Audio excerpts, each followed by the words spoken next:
ایک لڑکا اور ایک لڑکی آپس میں بہت پیار کرتے تھے۔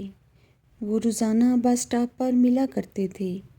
لڑکی وقت کی بہت پابند تھی، جبکہ لڑکا اکثر اوقات دیر سے پہنچتا تھا۔ لیکن لڑکی نے اس سے کبھی اس بارے میں کوئی شکایت نہیں کی تھی۔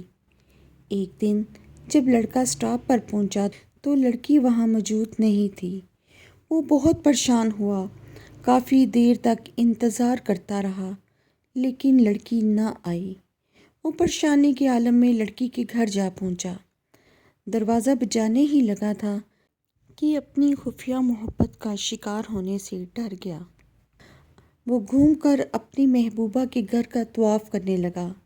گھر کے اندر داخل ہونے کی اس میں ہمت نہیں تھی۔ اسے کوئی اور صورت نظر نہیں آئی، کیونکہ گھر 4 منزلوں پر مشتمل تھا۔ گھر کے پچھلے حصے میں چھت کی طرف سے آنے والے برساتی نالے کا پائپ اسے امید کی آخری کرن نظر آئی۔ نتیجتاً اندھی محبت کا شکار عاشق پائپ پر چڑھنے کو بھی تیار ہو گیا۔ لرزتے وجود کے ساتھ اور کئی بار پھسلنے کے باوجود آخر 1 گھنٹے میں وہ چھت پر پہنچ ہی گیا۔ زینے کا کھلا دروازہ دیکھ کر اس کی جان میں جان آ گئی۔ وہ دبے پاؤں نیچے کی طرف روانہ ہوا۔ محبوبہ کے کمرے میں جھانکا تو اسے دنیا سے بے خبر سوتا ہوا پایا۔ اس بے رخی پر اسے شدید غصہ آیا۔ غصے میں بھرا اور اس کے کمرے میں داخل ہو گیا۔ اس سے پہلے کہ وہ اسے جھنجھوڑ کر اپنی محبوبہ کو اٹھاتا، اس کی نظر میز پر پڑی ہوئی ایک ڈاکٹری رپورٹ پر پڑی۔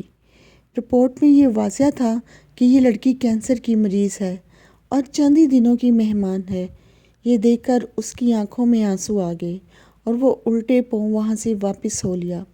گھر آ کر اس نے اپنی محبوبہ کے نام ایک خط لکھا کہ ہمیشہ تم میرا انتظار کرتی تھی، اب میں تمہارا انتظار کروں گا۔ میں تم سے پہلے یہ دنیا چھوڑ کر اوپر جا رہا ہوں۔ خط اس نے اپنی محبوبہ کے پتے پر ارسال کیا اور خود شہر کی سب سے اونچی عمارت کی طرف روانہ ہو گیا۔ ڈاکیا خط لے کر نکلا ہی تھا کہ ایک تیز رفتار آنے والے ٹرک سے ٹکرا گیا اور زخمی ہو گیا۔ اسے ہاسپٹل میں داخل کرا دیا گیا۔ دوسری طرف لڑکی کی رپورٹ دیکھ کر اس کا باپ بہت پریشان تھا۔ وہ اپنی بچی کی جان بچانے کے لیے کوئی راہ کوئی حل ڈھونڈنے لگا۔ وہ اپنی بیٹی کو لے کر ہسپتال گیا۔ ایک ڈاکٹر اس کی طرف آیا اور معذرت کی اور بڑے دھیمے اور شرمسار لہجے میں بولا کہ آپ کی بچی کو کوئی مسئلہ نہیں۔ اس کی رپورٹ اس کی ہم نام بچی کے ساتھ بدل گئی تھی، جس کے لیے ہم معذرت کرتے ہیں۔ خوشی اور جوش کی ملی جلی کیفیت سے لڑکی کا باپ وہیں سجدے میں گر گیا۔ دوسری طرف وہ لڑکا اس لڑکی کے غم میں اداس ہو کر شہر کی سب سے بلند ترین عمارت کی چھت پر پہنچ گیا اور اس کی منڈیر پر چڑھ گیا۔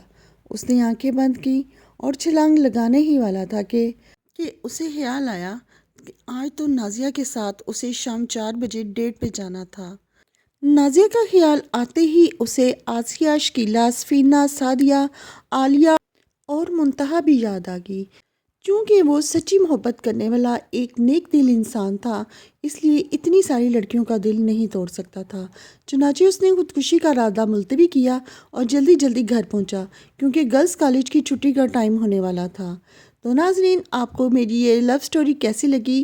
مجھے کمنٹ سیکشن میں اپنی رائے کا اظہار لازمی کر کے بتائیے گا۔ اس کے ساتھ ہی مجھے دیجیے اجازت، اپنا بہت سا خیال رکھیے۔